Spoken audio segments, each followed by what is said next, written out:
이장우 시장이 한 1년여 정도 남았거든요. 비상임 특보를 13명을 이제 줄줄이 위촉을 했어요. 그런 시정을 도와주는 역할이잖아요. 전문가들의 의견을 듣겠다는 건데 사실 비상임 특보는 취임 초에 임명을 하는 게 보통이잖아요. 1년 정도 임기를 앞두고 13명이나 위촉을 한 거에 대해서 내년 지방선거를 의식한 어떤 그 행보 아니냐. 김소연 변호사가 다 아시겠지만 문재인 그 전 대통령 비하 논란을 일었던 그 변호사인데 그 경제과학전략산업특보로는 직전에 그 대전시 경제과학 부시장을 했던 그 예. 장호정 전 부시장을 이제 임명을 한 거예요. 의구심이 이제 더 진해지고 있는 상황이죠. 10여 명의 분들이 다 대부분 또 이장우 시장과 뭔가 연결이 다 돼 있는 분들. 지방선거 이제 준비에 나서면 각 분야별로 전담할 인물이 필요하잖아요. 먼저 그 인물을 선점하기 위한 어떤 그 비상임 특보를 그렇게 활용하는 거 아니냐라는 좀 이제 비판이 좀 나오고 있는 상황입니다.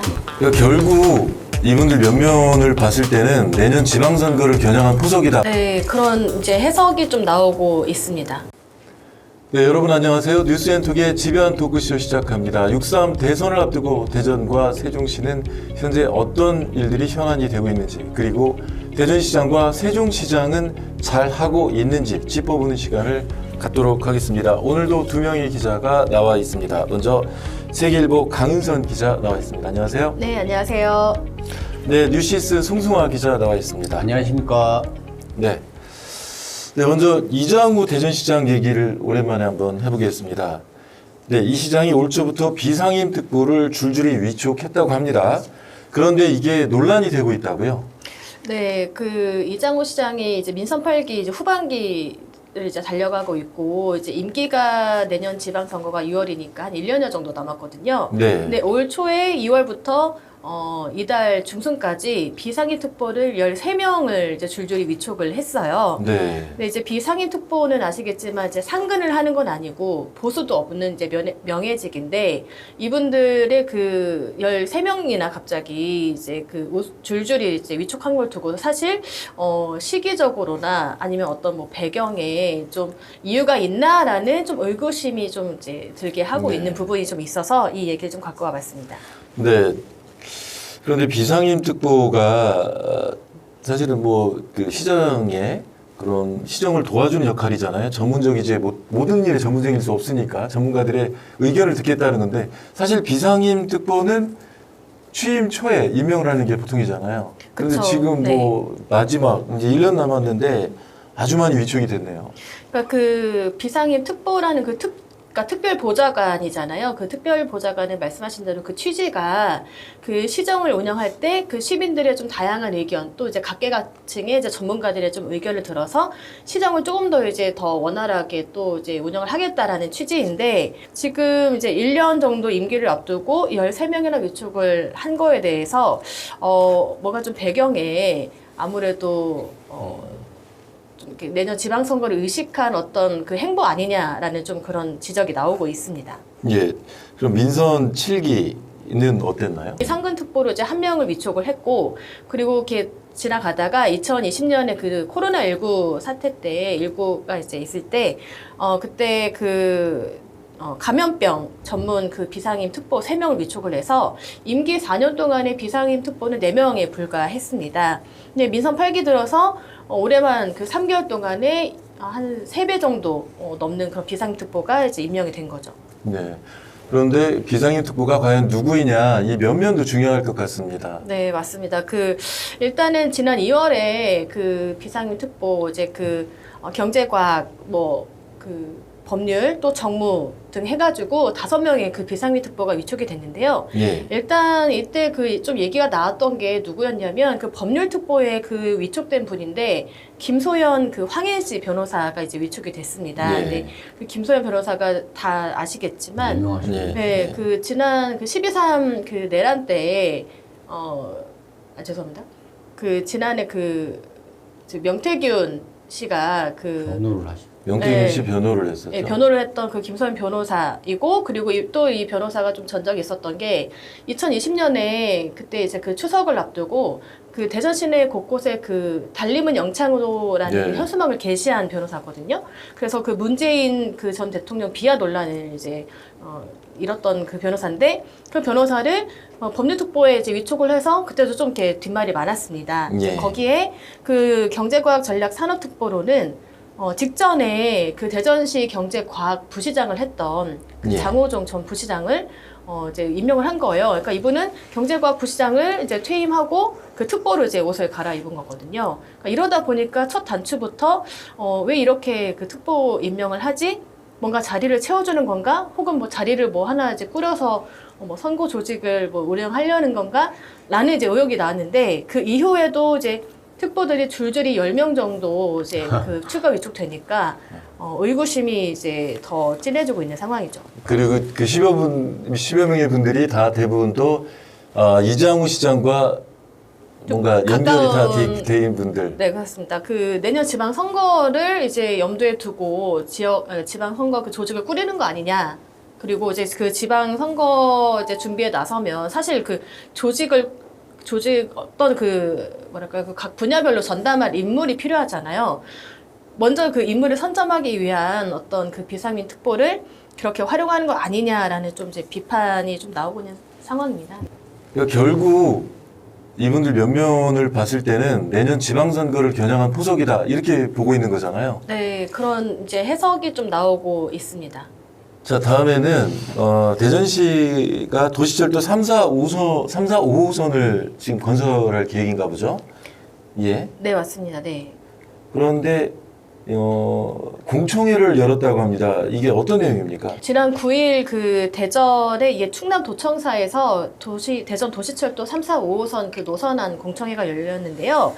그 한국교통연구원이 이제 그 연구 용역 의뢰 받아서 이날 3, 4, 5호선 그 노선안을 이제 발표를 하고, 그리고 앞으로 이제 그 추진 계획에 대해서 설명하는 자리였습니다. 근데 지금 대전 도시철도가 2호선이 이제 올해 착공이 됐는데 3, 4, 5호선 그 노선안을 이제 발표를 한 거예요. 예. 근데 그 3, 4, 5호선이 그 이장우 그 대전시장의 핵심 공약이거든요.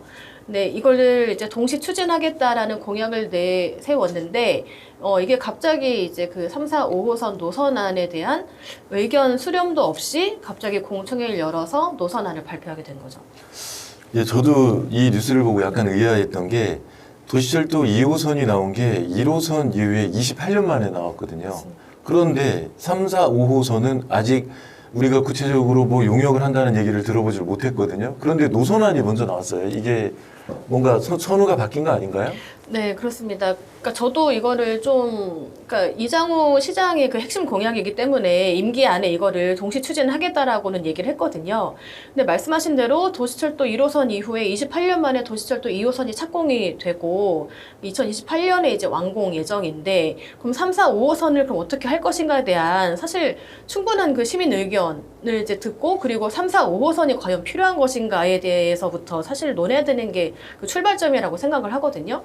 근데 본인의 공약을 먼저 얘기를 이제 했기 때문에 이렇게 진행하는지 모르겠지만 갑자기 이제 노선안을 발표를 한 거예요. 근데 그 노선안이라는 거는 사실 그 기종하고 이제 건설 방식을 그렇죠. 어떻게 해야 되는지도 사실 굉장히 중요하거든요. 엄청난 문제죠. 네, 그게 이제 그 기종과 건설 방식에 따라서 경제성이 있어야지 이제 국비라든지 그 정부 예비 타당성 조사를 통과할 수 있는 건데, 이런 거 하나 없이 갑자기 3, 4, 5호선 노선을 이제 그 발표를 한 거예요. 그래서 그 한국교통연구원에 물어봤더니 거기 이제 연구 용역 의뢰가 2021년 9월에 이제 들어왔다는 거예요. 이제 그때 민선 7기인데, 예. 이제 그 3, 4, 5호선을 어떻게 할 것인가에 대한 연구 용역은 할 수 있는데, 그럼 이 노선안을 갑자기 발표했는데, 이 노선안은 그럼 뭐 어떤 기준으로 한 거냐 했더니, 그 도시철도 2호선 트램 기종을 가지고 경제성을 따져서 노선안을 만들었다는 거예요. 그러니까 사실 굉장히 뜬구름을 잡는 노선안이라고밖에 볼 수 없는 상황이거든요. 기종을 미리 결정을 해버렸네요. 트램 기준으로 한 거예요. 그러니까 기종이 결정이 안 됐으니까 기존에 있었던 그 트램 기종을 가지고 경제성을 따져서 노선안을 이제 그린 건데, 사실 그러면 이게 기종이 바뀌면 이 노선안은 아무런 그 유효하지 않다는 얘기거든요. 이런 걸 주목구구라고 하죠. 그렇죠, 네, 맞습니다. 어. 근데 사실상 그 지금 도시철도 2호선하고 지선 개념으로 대덕과 유성구에 또 이제 각각 한 10km 정도, 10km 내외로 지선도 이제 하거든요. 근데 네. 3, 4, 5호선이 물론 지금 대전시가 광역시지만 145만 그 인구가 있는 그 광역시라고는 하지만 3, 4, 5호선이 필요한 것인가 아니면 버스 노선을 더 늘려서 그 이제 더 시민의 그 교통 이용의 편의성을 높일 것인가 사실 이런 거부터 먼저 좀 시민들 의견을 듣고 따져보고 분석을 해야 되는 거라고 저는 좀 이렇게 보고 있는데 이런 거 없이 갑자기 이건 역시 내년 그 지방선거 1년여를 앞두고 갑자기 3, 4, 5호선 노선안을 발표를 한 거예요. 좀 그렇다 보니까 그냥 그 시민들은 당연히 내년 그 지선을 염두에 둔 치적 쌓기용 아니냐라는 지적이 나오는 거죠. 이게 지하철은 아시다시피 새로운 단어가 있잖아요. 부동산에서 역세권이라는 단어가 그렇죠. 쓰일 수 있는 총선하고 연결을 안 네. 시킬 수가 없고 우선 던져보고 우리 지역에 이렇게 여기 생긴다. 네. 강조하고 싶었겠죠. 근데 그것도 한 개 호선이 아니라 그러니까요. 3, 4, 3, 4, 5호선이에요. 5호선. 얼마나 많은 곳을 지나갑니까? 거기다 트레인까지. 와 대전 그러니까 훌륭한 것 같습니다. 제가 훌륭한 것 보기엔. 같은데 이게 결정되지도 않은 뭐 결정이 될 수가 없는 거잖아요. 없는 거죠. 현재. 근데 일단 장밋빛 청사진을 주민들한테 심어줬다는 거네요. 네. 이렇게 되면은 사실 그 노선안이 지나는 그 동네 주민분들은 아 우리 집 역세권이야. 그럼 말씀하신 대로 이제 부동산부터 들썩이겠죠. 꿈쩍꿈쩍하긴 네. 네. 그리고 내년에 지선을 앞두고 뭐 이제 저 시장님이 되어야 이게 계속 우리 추진되겠네. 추진된다. 네. 그런 어떤 그 기대감과 희망이기 때문에 사실 표심을 염두에 둔 졸속 그 정책으로 볼 수밖에 없다라는 좀 그런 근데 이 지점이 있습니다. 도시철도라든가 이건 굉장히 표심하고 연관이 크잖아요. 이게. 완전 크죠. 제가 보기에도 그냥 총선 연결용 그리고 이게 또 뭐가 있냐면 아시다시피 그 여기 들어가는 각 지역구 시의원들, 구의원들 안 나설 수가 없거든요. 내 지역에 이게 빠져. 이건 엄청난 정치적 논란거리가 세종시에서도 BRT 노선 하나 여기 어디냐 정거장 이거 갖고도 지금 난리인데 지하철을 3, 4, 5, 3개를 한꺼번에 박는데 이게 제가 보기엔 정치적 이슈가 될 수밖에 없죠. 그러니까 여기에 관련되는 주민들이 또 얼마나 많겠습니까? 어우. 제가 물어봤어요. 시민 의견 수렴은 했냐? 이렇게 했더니 그 교통연구원에서 얘기하는 건 뭐냐면 각 구청에 연락을 해서 그 노선 지하철 3, 4, 죄송합니다. 대전 도시철도 3, 4, 5호선 노선이 어딜 지났으면 좋겠냐라는 혹시 민원이 들어온 게 있냐, 민원 들은 게 있냐라고 했을 때 뭐 이런 얘기가 있습니다라는 정도. 그리고 국회의원실에 지역 국회의원실에 연락을 해서 혹시 그 도시철도 3, 4, 5호선 노선안에 대해서 민원이 있었냐? 그럼 그 얘기 좀 들었다라는 거거든요. 그럼 사실상 직접적으로 시민의 의견을 이제 들은 창구는 없었던 거예요. 그러니까 이런 과정이라면 사실 이게 표심인지 민심인지 아니면 시장의 그 시심인지 장심인지 저는 이 노선안의 그 성격을 알 수 없다라고 좀 봅니다. 이렇게 중요한 걸 대충 물어본 거잖아요. 대충. 아무도 몰랐네. 예. 그리고 물어봤는지조차 사실은 또 이거 취재를 한번 해봐야 될 것 같습니다. 네, 네. 물어봤냐고 하니까 그 정도로 물어보고 실제적으로 그 3, 4, 5호선 노선안에 대해서 시민의 의견을 듣습니다라는 어떤 실질적인 창구는 없었다고 합니다. 무슨 일이 이렇게 체계적이지 못할까요? 자꾸 의심을 하게 되는 의심병이 지금 있어서 그러는데 총선도 있지만 앞에 예. 이제 대선이 있기 때문에 국민의힘이 우리 이렇게 한다라는 것도 그렇죠. 쉽지 않았을까요? 저는. 예.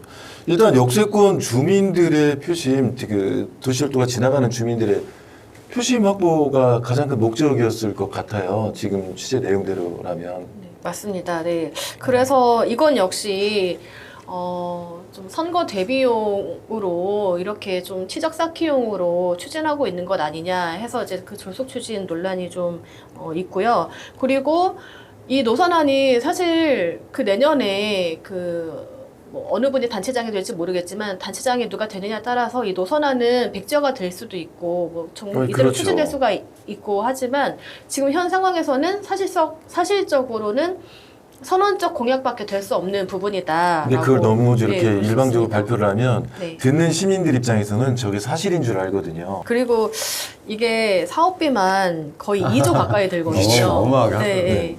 아, 더 지켜봐야 될 것 같습니다. 2조 더 될 것 같은데요. 네. 근데 일단 조고 넘어가면 뭐 좀 감이 안 오잖아요. 네. 그러니까 사실 저도 취재하면서 원래 이제 단체장에 이제 취임을 하면 그 시기부터 바로 이제 재선 준비에 나간다 이런 우스갯소리가 있잖아요. 근데 그러면서도 사실 그 4년 동안의 그 단체장이 그 시정을 이끄는 건 정말 진정성이 있어야 된다고 저는 생각을 하거든요. 그런 측면에서 그 민선 8기 그 이장우 시장뿐 아니라 아마 그 전임 시장도 뭐 그 전전 시장도 아마 비상일 특보처럼 이렇게 티나는 게 아니라 아마 아래에서는 계속 이렇게 그 선거 조직을 운영하고 그랬을 거라고 저는 생각을 해요. 하지만 사람들이 그랬다고, 전임자들이 그랬다고 한다고 한들 본인도 그거를 답습하지 말고 조금 더 다른 시정을 좀 운영해야 된다라는 그런 좀 철학이나 그런 게 좀 있으면 좋겠다 이런 생각을 좀 했습니다.